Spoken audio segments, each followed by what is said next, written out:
আপনি যখন নতুন একটা ফেসবুক পেজ ক্রিয়েট করেন তখন কিন্তু আপনার ব্র্যান্ডের লোগো বা ওয়াটারমার্ক তৈরি করার প্রয়োজন হয়।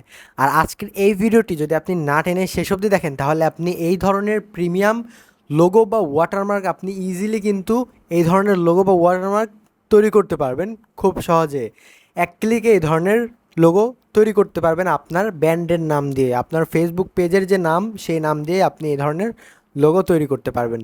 আর এই ধরনের লোগো কিন্তু বড় বড় ক্রিয়েটররা তাদের ভিডিওতে ব্যবহার করে এই ধরনের লোগো। সম্পূর্ণ ভিডিও জুড়ে থাকছি আমি কাউসার, আপনি দেখছেন কাউসার টেক ইউটিউব চ্যানেল। যারা সাবস্ক্রাইব করেন অবশ্যই সাবস্ক্রাইব করে পাশের বেল আইকন অন করুন। আর যারা ফেসবুক থেকে দেখছেন ভিডিওটি অবশ্যই ফলো দিয়ে ভিডিওতে একটি লাইক করে আপনার বন্ধুর কাছে ভিডিওটি শেয়ার করে দিন। তো আর কথা না বাড়িয়ে চলে যাচ্ছে মোবাইল স্ক্রিনে, সেখানে গিয়ে দেখব কীভাবে এই ধরনের ওয়াটারমার্ক বা লোগো তৈরি করা যায়। অলরাইট গাইস, চলে আসছি মোবাইল স্ক্রিনের মধ্যে। আর এখন আমরা চলে যাচ্ছি আমাদের মোবাইলের প্লে স্টোরের মধ্যে। তো প্লে স্টোরে এসে আমরা এখানে সার্চ করব পিক্সেল ল্যাব লিখে। এখানে পিক্সেল ল্যাব লিখে আমি সার্চ করে দিচ্ছি, দেখতে পাচ্ছেন এই অ্যাপ্লিকেশনটা কিন্তু আপনাদের অবশ্যই ইনস্টল করে নিতে হবে। আমি ইনস্টল করে রেখেছি, এই জন্য আমি এখান থেকে ওপেনে ট্যাব দিচ্ছি। দেখতে পাচ্ছেন আমি অ্যাপ্লিকেশনটি ওপেন করে নিয়েছি। আর অ্যাপ্লিকেশনটি ওপেন করার পর আপনি ঠিক এই ধরনের ইন্টারফেস দেখতে পারবেন। আর এরপরে আপনি কি করবেন, উপরে দেখতে পাচ্ছেন ডিলিট আইকন, এখানে ক্লিক করে দিয়েছি। এরপর ওকেতে ক্লিক করবেন যাতে এই টেক্সটটা ডিলিট হয়ে যায়।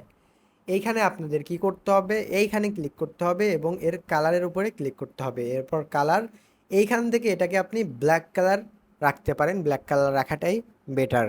এরপর টিকমার্কে ক্লিক করে দিবেন। এখন আপনাকে একটি পিএনজি অ্যাড করতে হবে, যেটা লিঙ্ক রয়েছে এই ভিডিওর ডেসক্রিপশন বক্সে, সেখান থেকে আপনি ইজিলি সেটা ডাউনলোড করে নেবেন। তো আমি ডাউনলোড করে রেখেছি, এর জন্য আমি সেটা এখানে অ্যাড করব। সেটা অ্যাড করার জন্য আমি এখান থেকে প্লাস আইকনে ক্লিক করব। এরপর ফ্রম গ্যালারির উপরে ক্লিক করে দিব। ফ্রম গ্যালারিতে ক্লিক করার পর আপনার গ্যালারিতে যত ধরনের ফটো থাকবে সকল কিছু এখানে শো করবে। আপনি যেটা ডাউনলোড করেছিলেন, যে ফটোটা বা যে পিএনজিটা ডাউনলোড করেছিলেন সেটা এখানে সিলেক্ট করে দিয়ে দিবেন। এরপরে টিকমার্কে এখান থেকে ক্লিক করবেন। দেখতে পাচ্ছেন এখানে কিন্তু কিছুই দেখা যাচ্ছে না, একদম মানে ব্ল্যাক। এটা দেখার জন্য, এটা ইনভিজিবল হয়ে গেছে, এটা ভিজিবল করার জন্য আমরা এখান থেকে এই অপশনে ক্লিক করব। এরপর কালারের উপরে ক্লিক করে দিব, এটাকে ইনেবল করব। এরপরে এখান থেকে হোয়াইট কালারটা সিলেক্ট করব, হোয়াইট কালারটাই বেটার। এরপরে আমরা এখান থেকে টিকমার্ক অপশনে ক্লিক করে দিব এইভাবে। এখন এটাকে ছোট করতে হবে, এইভাবে ছোট করে দেব আমরা, একটু ছোট করে আমরা এখানে বসাবো। ওকে, দেখতে পাচ্ছেন এইভাবে বসিয়ে দিয়েছি। এখন আমাদের কি করতে হবে, আমাদের শেপস লেখা দেখতে পাচ্ছেন নিচে, এখানে ক্লিক করতে হবে। শেপসে ক্লিক করার পর আপনি এটা একটু এরকম ছোট করে নেবেন, এরপরে টিক মার্ক দিয়ে দিবেন এখানে। এরপর এটাকে ঠিক এই পজিশনে বসাতে হবে। এর আগে একটা কথা বলে দিচ্ছি, আপনি এখানে ক্লিক করে এটাকে লক করে দিবেন, তাহলে আপনার এডিটিংয়ের সময় কোনো সমস্যা হবে না। এটাকে ছোট করতে হবে, এখানে ক্লিক করে এটাকে ছোট করতে পারবেন আপনি। আমি এখানে এটাকে ছোট করে এখানে বসাবো, এর জন্য খুব সঠিকভাবে আমি এটা বসিয়ে দিচ্ছি। আপনি যদি চান এখান থেকে একটু জুম করে নিতে পারেন, তাহলে আপনি ভালোভাবে কাজটা করতে পারবেন।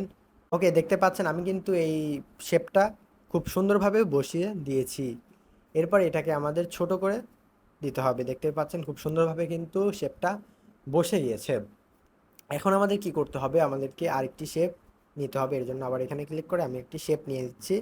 শেপটাকে এরকমভাবে আমরা টিকে ক্লিক করে দিব।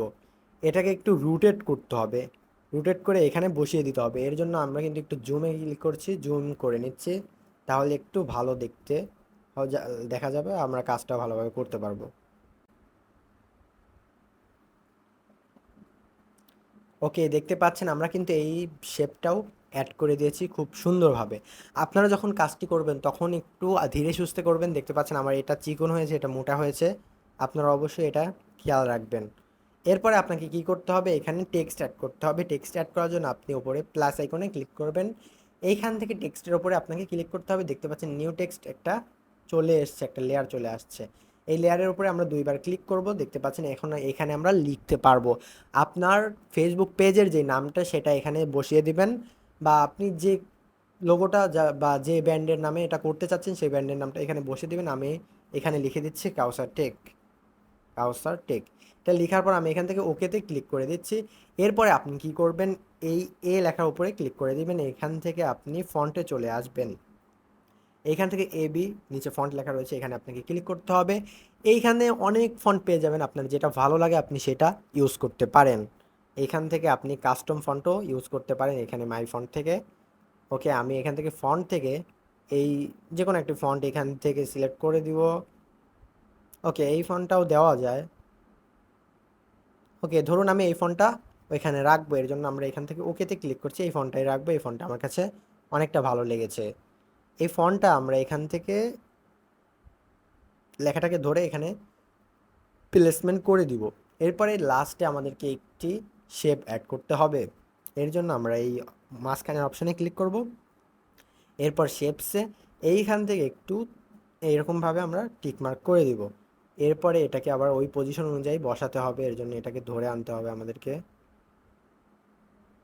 এই অপশনে নিয়ে আসছি, একটু ছোট করে নিচ্ছি আমি। ওকে, ওকে, এইখানে ছোট করার পর আমি একটু জুম করে নিচ্ছি যাতে আমাদের এডিটিং করাটা একটু সুবিধা হয়। ওকে, আবার এখানে ক্লিক করে দিব। এরপরে এটাকে খুব সুন্দরভাবে এখানে বসাতে হবে, তাহলে দেখতে খুবই সুন্দর লাগবে। ওকে, সঠিকভাবে বসিয়ে দিয়েছি, এটাকে একটু ছোট করে দিচ্ছি। অলরাইট, দেখতে পাচ্ছেন খুবই সুন্দর লাগছে আমাদের এই ফটোটা দেখতে। এখন আমি একটু জুম আউট করি। এখন দেখতে পাচ্ছেন আমাদের কিন্তু এই ধরনের ব্র্যান্ডের লোগো বা ওয়াটারমার্ক তৈরি করা হয়ে গিয়েছে। এখন আপনি কি করবেন, আপনি যদি এটা সেভ করেন তাহলে কিন্তু আপনার ব্যবহার করতে একটু সমস্যা হতে পারে। এর জন্য আপনি কি করবেন, এই অপশনে আবারও ক্লিক করে দিবেন, এখান থেকে ট্রান্সপারেন্টে ক্লিক করে দিবেন, যাতে এটা আপনি যে কোনো এডিটিং সফটওয়্যারের মধ্যে যদি লেয়ার আকারে বা ওভারলে আকারে নেন, সাথে সাথে এটা ব্যাকগ্রাউন্ডে কিছুই থাকবে না, শুধু এটাই থাকবে। যাই হোক, অবশ্যই আপনি বুঝতে পেরেছেন কীভাবে এই রকম ওয়াটারমার্ক তৈরি করতে হয় বা লোগো তৈরি করতে হয়। এখন এটাকে সেভ করার জন্য শেয়ার আইকনে ক্লিক করতে হবে। এরপর সেভ টু গ্যালারির উপরে ক্লিক করে দিলেই সেভ টু ইমেজ, দেখতে পাচ্ছেন একটি অ্যাড শো করেছে আমাদের এইখানে। আপনাদের এইখানে একটি অ্যাড শো করবে, এটা কিন্তু আপনাদের গ্যালারিতে সেভ হয়ে গিয়েছে, মানে আমাদের গ্যালারিতে কিন্তু এই ওয়াটারমার্কটা সেভ হয়ে গিয়েছে। এখন অ্যাডটাকে আপনি চাইলে ক্লোজ করে দিতে পারেন। আমি একটু গ্যালারিতে চলে যাচ্ছি। ওকে, তো দেখতে পাচ্ছেন গ্যালারিতে আসার পর আমরা কিন্তু এই ধরনের ওয়াটারমার্ক দেখতে পাচ্ছি। ওকে গাইস, তো দেখতে পারলেন কিভাবে এই ধরনের লোগো বা ওয়াটারমার্ক আপনার ব্র্যান্ডের নাম দিয়ে তৈরি করতে হয়। আর খুব সহজে কিন্তু আপনি এই ধরনের লোগো বা ওয়াটারমার্ক তৈরি করা শিখে গেলেন আজকের এই ভিডিও দেখে। যাই হোক, কেমন লাগলো ভিডিওটা অবশ্যই কমেন্ট করে জানাতে পারেন। আর ভিডিওতে এখনও লাইক না করে থাকলে অবশ্যই লাইক করবেন। এখনও যারা সাবস্ক্রাইব করেননি অবশ্যই সাবস্ক্রাইব করে পাশের বেল আইকনটা অন করে দিবেন। দেখা হচ্ছে নতুন কিছু নিয়ে নতুন কোনো ভিডিওতে। এতক্ষণ পর্যন্ত ভালো থাকবেন, সুস্থ থাকবেন। আল্লাহ হাফেজ।